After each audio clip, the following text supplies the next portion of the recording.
What up, world, and welcome to another episode of the South African Spice podcast. On today's episode, we're chatting to Rushil Juglall.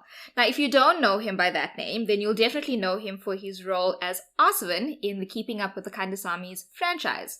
So, hi Rushil, and welcome to the South African Spice podcast. Hi, Alicia. It's so great to be here on your podcast. Thank you so much for the invite and thank you so much for interviewing me. We're very happy to have you on and to hear from you. But let's start first with maybe for the people who don't really know too much about you other than being Arsevan, can you tell us a little bit about yourself and who exactly Rushil is? So I'll put it as there's the first disclaimer. I can speak very well. Many people think, hey, you know what? The guy who plays Arsevan from Kandasamy doesn't seem to be talking much. He just seems to be a character who can just do things and just get his way.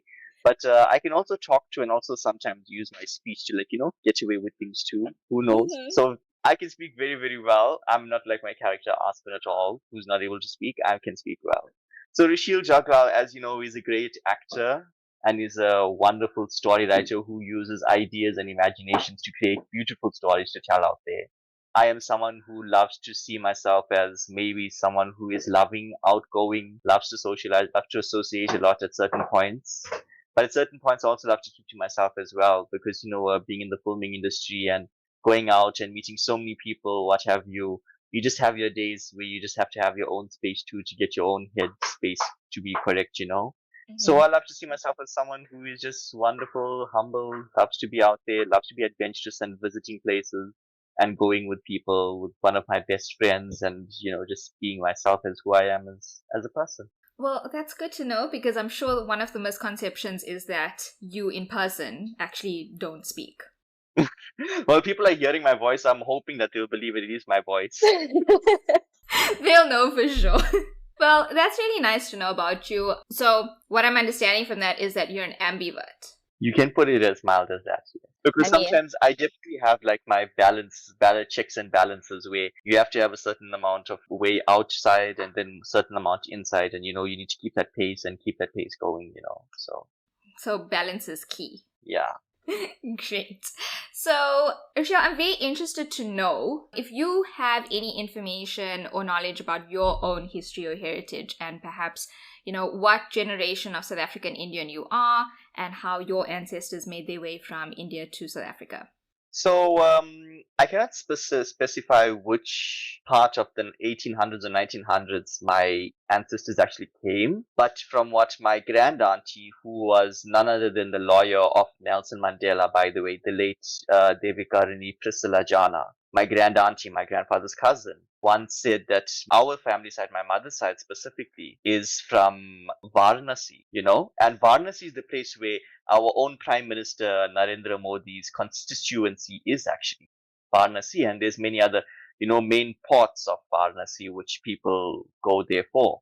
And my father's side, as we know, it is, as from what I heard, is from Bengal side, some part of Bengal. And Bengal is the place where Calcutta is, where Mother Kali's temple, Ma Dakshineshwar Kali Ma temple is, and that is the temple I'd love to go more because in Hinduism, the Hindu god that I've admired the most sometimes is Mother Kali. So yes, that's where parts of my family have come from, from Bengal and from Varanasi, from those parts of India, I would say my heritage belongs. Wow, that is so cool. So your grand auntie was Nelson Mandela's lawyer. Yes, the late Priscilla Jana, who was, in fact, she was all the ANC Star Wars lawyer after 74. That is amazing. Are there any interesting stories or things that you've heard being passed down? Priscilla Jana, the late Priscilla Jana, who unfortunately passed away in 10th of October 2020, she did narrate the stories of, during her apartheid times, like when she was fighting as to how much of bans were put on her and how many times she defied bans put on her by the apartheid government and how much she fought for the liberation of South Africa and how she fought cases for Mandela, Tambo, Sisulu, Lekota, and even our current president, Cyril Ramaphosa, and the former presidents, Mbeki and Zuma. And all these people, she really, really fought the cases and she explains as to how the apartheid government at many a times, tried to bomb her house or tried to put bombs. And they were like these very dangerous stories that she told us about during apartheid days, how she had been threatened a lot for defying orders or what have you. But my grand auntie, she fought very, very well. And she is one of the reasons as to why we have the hard-earned democracy that we have today of being who we would love to be as ourselves in our personal lives, So she has shared those type of stories about what she had done over the time. She was once an ambassador to Ireland and Netherlands, by the way. During the years 2001 and 2011, she was that. And she has named great experiences of having been an ambassador, not an ambassador, but she's shared great experiences about how her heritage as being a lawyer, and that of Indian origin, being the lawyer of all the ANC stalwarts has been for her, fighting for this hard-earned democracy has been really a journey for her. That's absolutely amazing. What a legacy. Yes, indeed. And a very proud legacy too, because for someone who has the heritage of being the lawyer of our father of the very nation and the continent, Africa, Nelson Mandela, I think it's a very, very proud thing to put into. Without a doubt. So that's the kind of, legacy or the footsteps that you, I suppose, were maybe following in, but you went in the direction of the arts. Yes, absolutely. So what made you go in that direction? And, because of this legacy or the footsteps that were, I think, paved for you, did you have any pressure to maybe not go in a more arty direction and rather go academic? So basically, as I was growing up, I used to watch lots of Hollywood and also Bollywood movies. I think like every South African Indian would.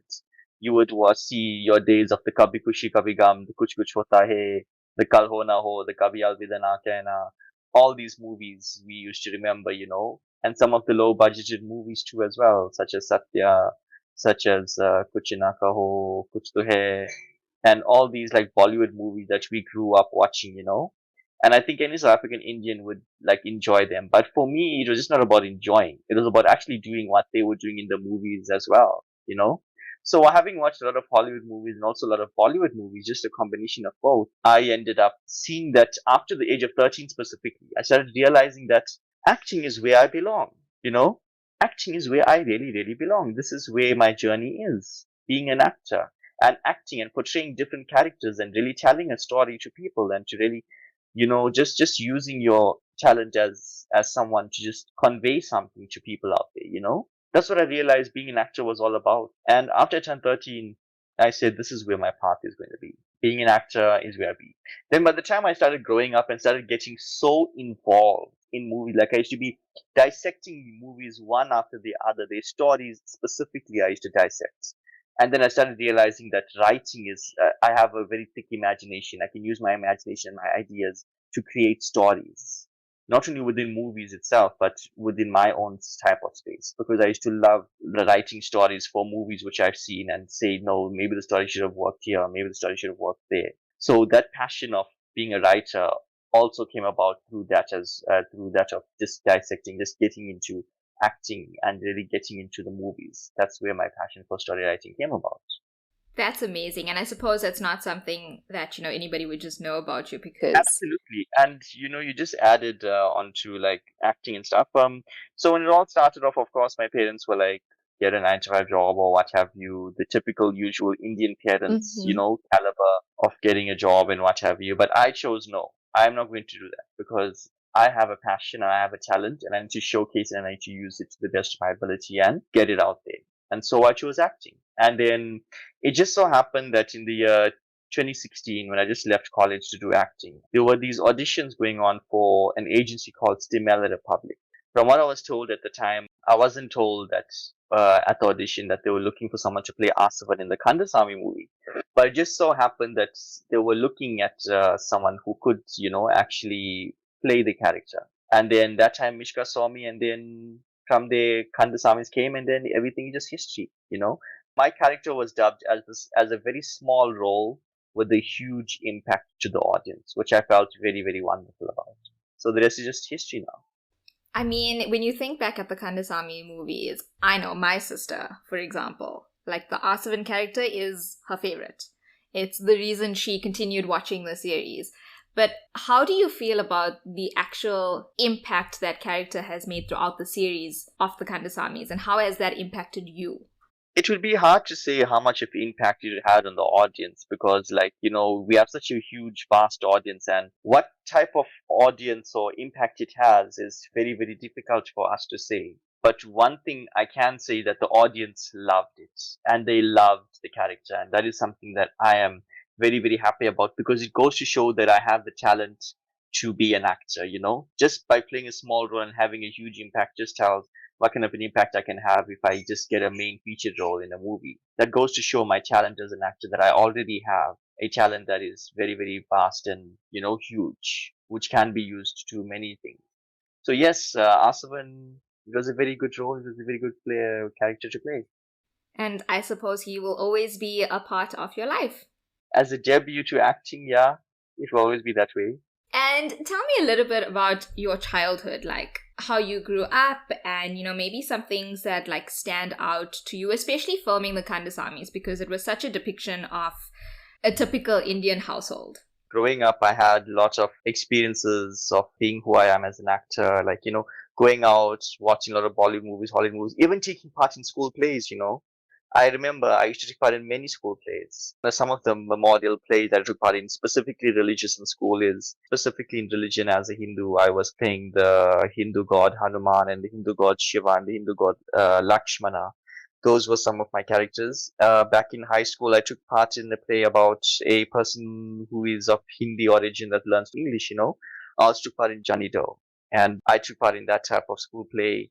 And yeah, that's just my journey of growing up as a child, taking part in many plays and acting. And at that time, I never necessarily know that I was really acting, and I was really, really like, this is where my path really was. It's just after a short while of growing up and maturing and seeing things more in a more clear light and in a more sensible light that I realized that acting is where I truly began.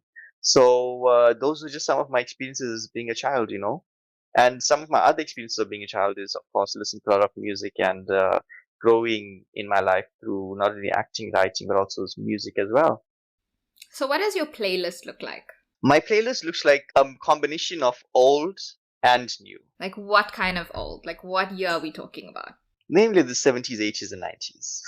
Okay, so like the good stuff. Yeah, like because I always see that people transform what is old into something brand new and evolve what is already old.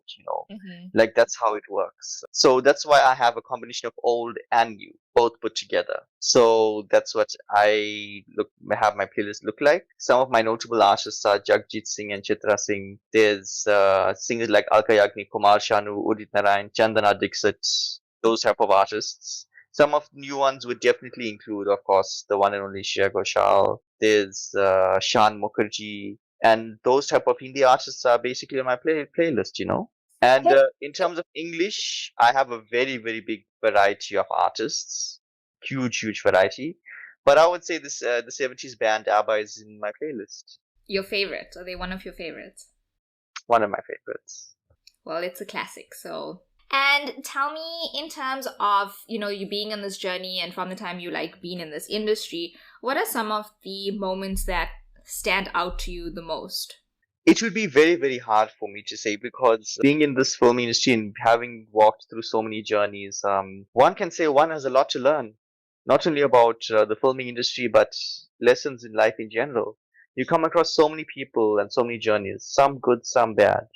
The most important thing is what you've taken out of them and what you've learned from them and what you put forward to help you make yourself be who you are and take you forward in your own life and your own career and your own path. I once watched an interview about one of my favorite South African actresses, Masasa Mbangeni. She says, you don't have to only take that path to get to your journey, but many other paths. Take as many paths as possible for you to get to your journey. And she also gives a hint about acting, for example. Being an actor, your job is to love your character unconditionally. It's the audience's job to judge as to who and what your character really, really is. So I take my type of inspiration from those type of things. That's my type of journey. As they famously say, it's 99% perspiration and 1% inspiration. So it's more the experience than the inspiration. I always believe experience is the best taste in one's life because it shapes and makes a human into who they truly become. It is only experience that makes that way. That is very true. Now, I read a couple of other interviews of yours, and I know that travel was one of your big, items and something that you really are passionate about. So, have you done any travel like recently or lately, or do you have any favorite places that are, on your list that you want to go to? So basically, at this current stage, not much traveling has been done, but in time, all is ready for me to travel and to go to wherever I choose to go. And as I travel, I will not only go for the sake of, having a holiday or what have you. It will also be about expanding myself as an actor. What can I do to expand myself as an actor? And traveling and going out and just, getting yourself out there, I think is the most important thing, because that is what's going to take your career forward. Going out, putting the hard work. As they say, hard work is most important when you're putting yourself out there. To just go out there, get yourself that one big break, and just expand your life into many other areas of acting. So my travel is to go not only for holiday, but to experience what the life is like, get used to the atmosphere, and then build yourself up as an actor, as the actor that you choose to be. That is what it's all going to be about. Traveling does give you absolutely everything that you could ever want. Do you have like maybe top 2 places that are on your list that are your like first places that you want to go to? I would definitely love to go to places like India, of course, find out my own heritage and the spiritual atmosphere and vibe that India has itself. I would love to see that. And definitely parts of Europe and the USA, not forgetting, because I think any actor would love to go to Hollywood and just meet all the stars and just explore Hollywood and everything about Hollywood. So those are some of my places that I choose to go mostly. Okay, well, we will hope to see you travel soon and follow your journey as you experience these, different cities and countries through your eyes. I think that's going to be really exciting. Thank you so much. Much appreciated. I think that's something everybody would look forward to seeing. Yeah, absolutely. And, Rushil, I look at kind of your character and, seeing you out in the public and stuff, and I feel like there are a lot of young people, who look up to you, because it is a very brave thing to do to firstly know your passion and then make the decision to follow it, especially in an industry that is so incredibly difficult. What advice do you have to, other young people kind of out there who maybe feel that this may be the same road for them or passion for them? Like, how do you really define whether this is just something you enjoy doing as a hobby or it's a true passion to follow? And what advice do you have for them to be successful? So to people out there, I would say this right now. The most important thing for any career journey or any journey you choose to take in your life is for you to firstly believe in yourself. Believe that you have the drive and the passion all within you as a human. As a human, you have everything within you. Believe in that. And then when you believe in yourself and in that, you will achieve and accomplish everything and anything you choose to ever achieve and accomplish in life. Be it an actor, be it a writer, be it a sportsman, be it a truck driver, be it whatever it may be in life. God has installed that power of you becoming whatever in your life you choose to become. That is the most important thing. And do not let people's utterances ever let you down. In fact, let that motivate you. I once watched an interview done by my friend Lutfia Khan, in which she spoke to actress and model Natasha Singh.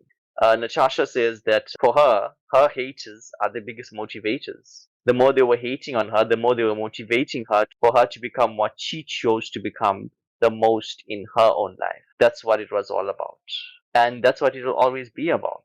And that is why haters are the biggest motivators. No matter how much they may hate, they are motivating and pushing you more into the direction where you are supposed to be. So just take it with a pinch of salt and most importantly, believe in yourself. Don't let that hate cloud you and make you become something that makes you feel down about yourself. Take it and motivate it and say, this person has said this, no thank you. I believe in myself. I believe in who I am as a person, and I can believe that I can accomplish and achieve this the most in my own life. So let me be that. And let me not worry about what they said. In fact, what they said, I take it in and I motivate myself and say, no, I know I'm better than this. What they say in trying to bring you down. So I think the most important thing is to believe in yourself and believe in what you choose to achieve. And do not go after something because someone else has it.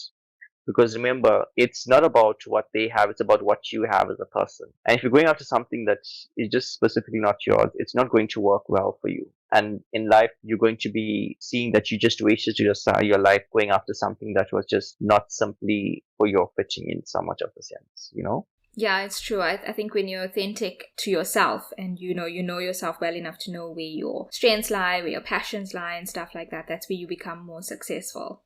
Absolutely. Very true. It's an easy thing, I think, once you've done it yourself to say, ignore the haters and, don't let that bring you down and use that as a way to motivate you. But I think, especially with young people, because they are so heavily influenced, it is extremely difficult to actually put that into practice. Absolutely. It is very, very difficult because we do not live in a very, very easy society. We live in a society that is full up of hatred, jealousy, anger, lies, deception. Yeah, and you just have to really block out the noise and just, put your blinkers on and just focus. Focus on your individual self, and you will see that you will find the people in your life that will help you reach to your goal. Just do that and focus. And it's not easy. It's not a very easy road, but in the end, it'll always pay off because, as they say, no pain, no gain. It'll always pay off in the end, no matter what they do or say or think. A recent, I would say, vlog by a very famous Pandit named Pandit Munilal Maharaj of Trinidad and Tobago had once said, people are always going to hate. Whatever the reason may be, they'll always hate, they'll always say all sorts of things. But you know yourself within you. And so you need to believe in that yourself. You don't owe an answer to anyone else but except for the Almighty Infinite. There is no other person you owe yourself to, not to anyone in this world. So as long as you know within your heart what you have done, within yourself what you've done, and what you do out of the goodness of your heart, there is no need to worry about whatever you come across. There's always going to be all these sorts of hates or what have you. But they have not walked your life. They have not been in your shoes, so they have the least to say about themselves. And how important do you think is it to also surround yourself by the people who can actually get you to where you need to be? Doesn't necessarily mean, knowing the people kind of in that realm that you want to be in, but, the people who are actually there and going to support you and encourage you and lift you up when you fall. I think it's very, very important. Learn to trust yourself, then you will learn to trust others. And you will know how to deal with other people. So learn to trust yourself as a person first, then you learn to trust other people. And you will see you will go a long way in not having to attract such people in your life that will bring you down and will take you for a ride in the sense that they will say something but do something else behind your back. So always surround yourself by those people. I think that's very necessary. And when you do that, you will see how things work out so well. You will attract the people in your life that are meant to be working with you and taking you forward in your life. I think we've all also been through our own experiences with having the wrong people, and then you kind of just clean it out and then you start surrounding yourself by the good people, and things really do make a change from there. Yes, they do. They absolutely do. So, Rushil, tell me, the Kandasamys was, released a while ago, the last movie, and I'm very eager to know, what's happening in your world right now? What's keeping you busy and on your toes? So basically, at this current stage, even as I'm speaking to you, I am busy writing something of my own. I can't say much, but I can say that I do work with, besides acting, I also do writing as well. I have another movie titled Sugarcane Boy releasing earlier in the year of 2024, which is made by Rubendra Govender Films. So just look out for Sugarcane Boy by Rubendra Govender, which will be released in South African cinemas sometime this year. We do not have a release date, unfortunately, but we will get one soon enough. And you will be seeing me playing the very dramatic but very funny character of Sanjay Ramnarayan. Oh, that's exciting. I would love for everyone to watch the movie Sugarcane Boy and see me in it play this very funny and dramatic character. Oh, I'm sure we all will be watching it for sure. That's very exciting. So just look out for Sugarcane Boy this year. This is if I would say my fifth movie, besides the Kandasamys and one short film, which I did do back in 2020. So I would love to encourage everybody to go watch Sugarcane Boy and have a good laugh and have a good, fun with the movie, because this movie centers around the friendship of Soya Sivaraman with Boniwe. It's set in the 70s, apartheid time, an Indian and an African being friends together. And it shows how their friendship has evolved in somewhat of the sense. It's more about their friendship back in the 70s. Well, that sounds very interesting. And, especially I think with you playing a comedic role, it's also nice to have that kind of aspect to it. So I'm going to definitely look out for it and make sure that I can watch it.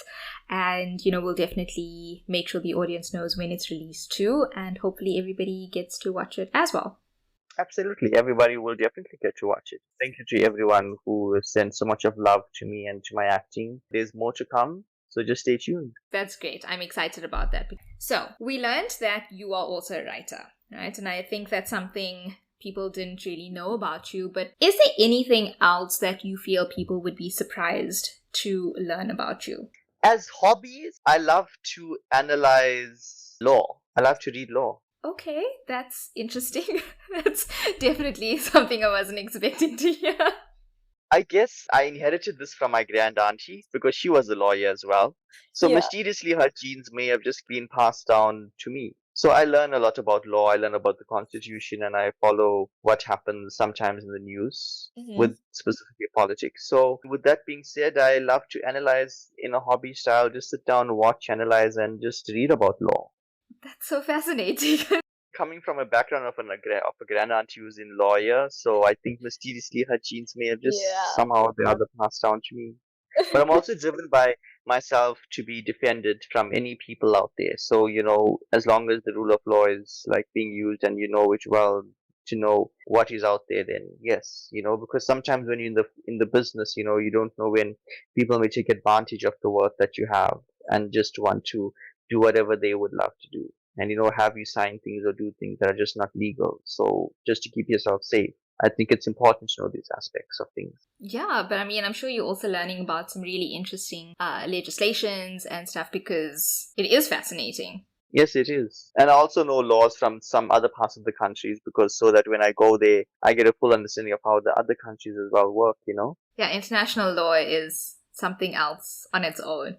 There are some really interesting legislations out there. Well, South Africa's constitution has been voted as one of the best in the world, and it would have never been made possible without a great man and statesman like Nelson Mandela, who was the one who oversaw the writing and making of the South Africa's constitution. So yes, it's very, very good to know. Well, it's been absolutely amazing, getting to know you a little bit better. And I actually feel so relieved that there's more to you than the character that we see because sometimes I don't know if you find it as somebody who watches a lot of movies or maybe because you're in the industry you don't, but I get attached to characters and then I find it really difficult to separate the two.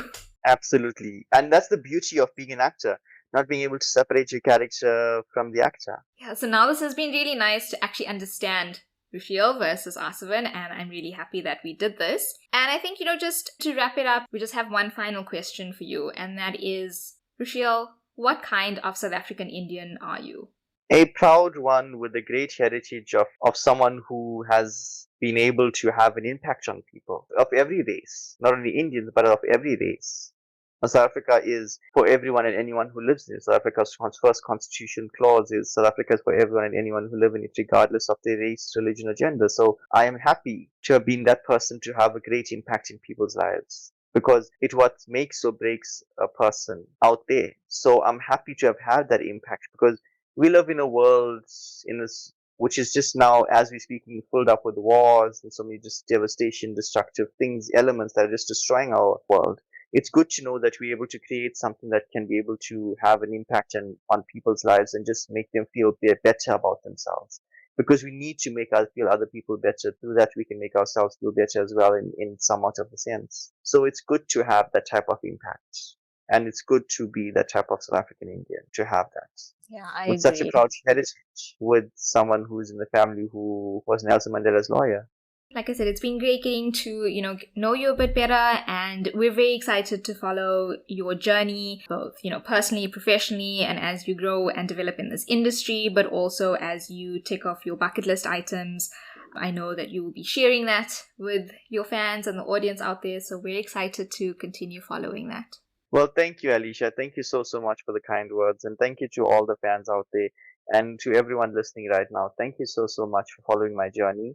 It's been a great journey indeed with so many things, but which person's journey wouldn't have so many in them? The good, the bad, everything, you name it, the sad. So just take everything as life goes and take every single person as journey of them getting to somewhere somehow through something. Definitely. Well, until our next episode, we will be saying bye. So, Shup, sweet and aware. Lots of love.